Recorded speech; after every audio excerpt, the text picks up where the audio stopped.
Bab 1822. Mempertaruhkan pondasi usaha selama ratusan tahun. Sumber daya yang begitu banyak tidaklah bisa dikeluarkan begitu saja, dan kali ini Partai Jihuo telah memperoleh cukup banyak di tanah ekstrim. Jika mengambil batu ekstrim untuk dijadikan perbandingan, kemungkinannya sangat suram. Jadi keduanya takut Tuan Istana Es akan gegabah dan terjebak dalam tipu daya ketua Partai Jihuo.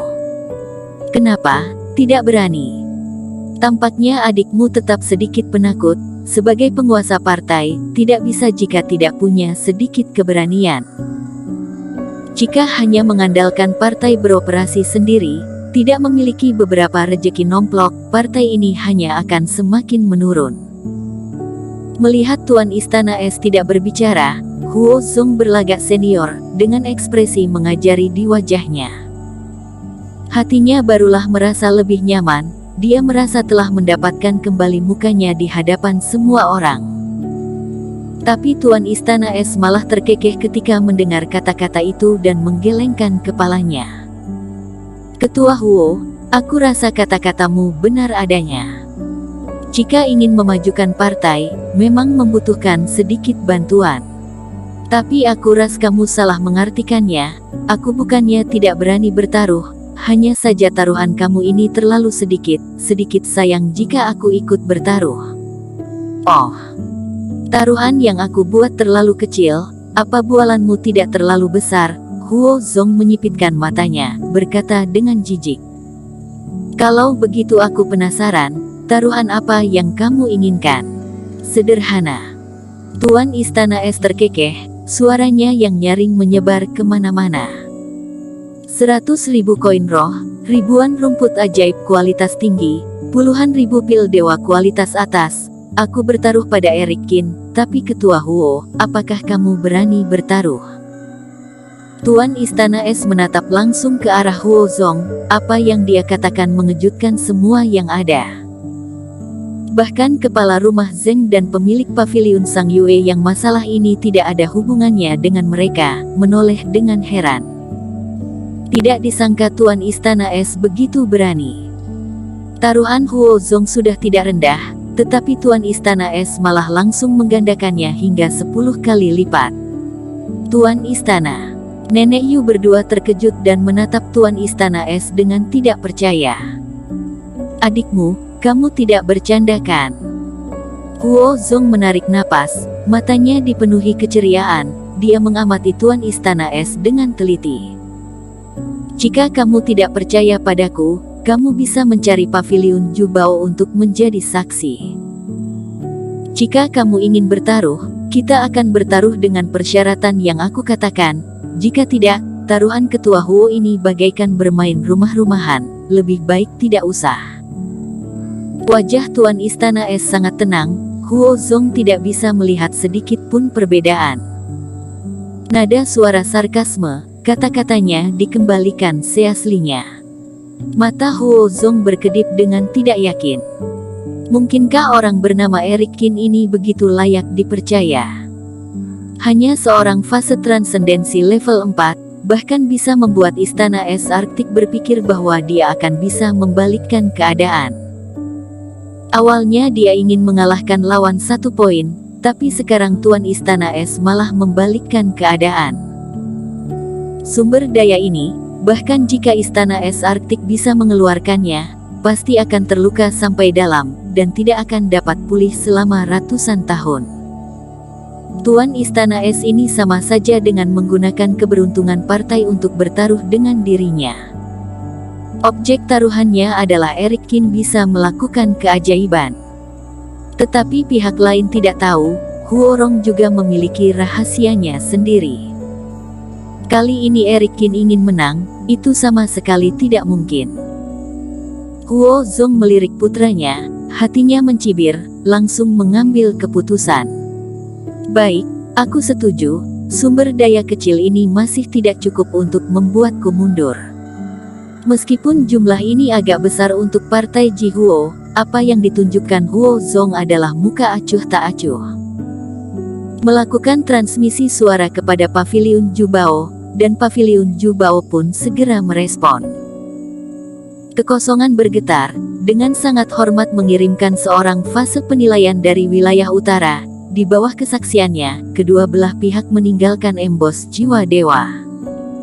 Sampai saat ini pertaruhan ditentukan, Nenek Yu dan Nenek Zen masih bingung.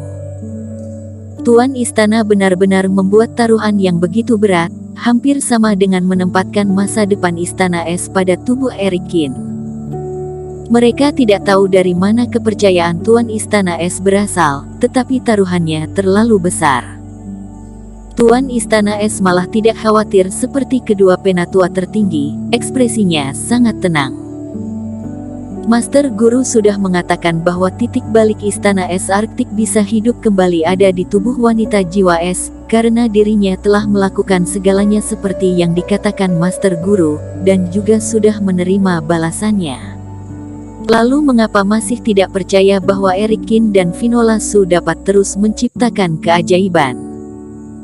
Semuanya, karena Tuan Istana Es dan aku telah membuat taruhan, siapapun yang tertarik dapat ikut berpartisipasi di dalamnya. Huo Zong memutar matanya dan berbicara. Ketua Huo, kamu berbicara seperti ini saat ini, apakah kamu berencana untuk membiarkan orang lain bertaruh pada partai Ji Huo? Lalu kemudian semuanya masuk ke dalam untuk menghadapi Erik Kin dan Finola Su. Tuan Istana Es mencibir dan mematahkan pemikiran Huo Zong. Jika seseorang benar-benar bertaruh, mereka pasti akan menyuruh orang mereka yang masuk untuk bersatu melawan Erik Kin dan yang lainnya. Pikiran Huo Zong benar-benar kejam. Jika begitu, maka tidak usah saja. Huo Zong tersenyum ketika diketahui oleh pihak lain dan tidak lagi berbicara. Setelah Istana Es Arktik mundur, pihak kekuatan lain juga mulai memasuki tanah ekstrim satu persatu.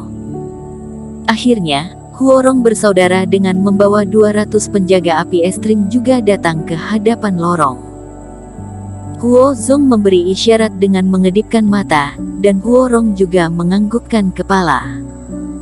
Ketika semua orang dari partai Ji Huo sudah terbang ke dalamnya, lorong formasi tiba-tiba ditutup. Dalam 7 hari ke depan, tidak ada yang akan masuk atau keluar dari tanah ekstrim. Di sisi lain formasi, Erik Kin dan yang lainnya tentu saja tidak tahu tentang pertaruhan antara partai Ji Huo dan Istana Es Arktik. Setelah semua orang masuk ke tanah ekstrim dan menyimpan batu ekstrim, Erik Kin pun mengeluarkan peta yang diberikan Tuan Istana Es sebelumnya kepada dirinya. Sekte Suci Abadi memiliki wilayah luar yang sangat luas, dan dengan berakhirnya zaman kuno, Sekte Suci juga mengalami pertempuran tingkat kepunahan. Pada saat ini, di dalam tanah ekstrim, ada tempat-tempat berbahaya di mana-mana. Ada celah-celah kosong yang melintasi langit dan bumi, dan ada juga tempat-tempat berbahaya yang dipenuhi dengan api atau es yang tak berujung.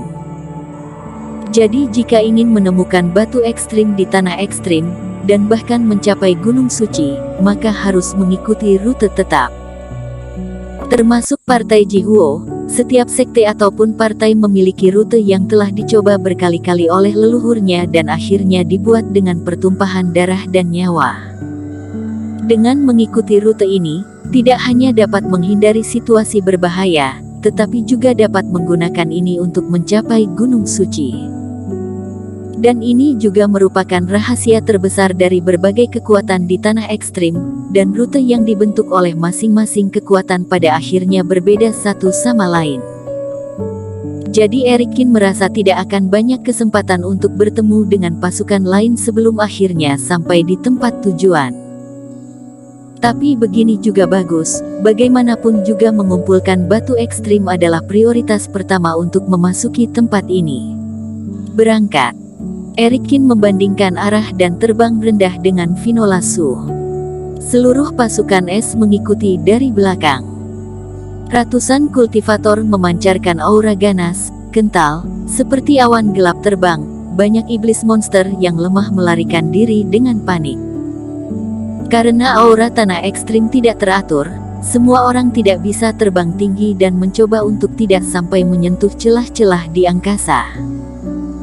Setelah Erik Kin dan yang lainnya pergi, Semakin banyak pasukan yang memasuki tanah ekstrim, mereka semua mengeluarkan peta mereka, mencari arah lalu terbang.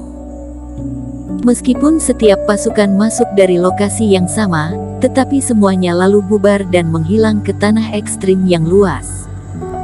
Dan tepat saat pasukan es yang dipimpin Erik Kin melintas di tanah ekstrim, tokoh-tokoh dari segala penjuru, tidak sedikit yang datang demi Erik Kin. Kita sudah akan melewati gunung sihir, ayo kita berusaha lebih keras lagi.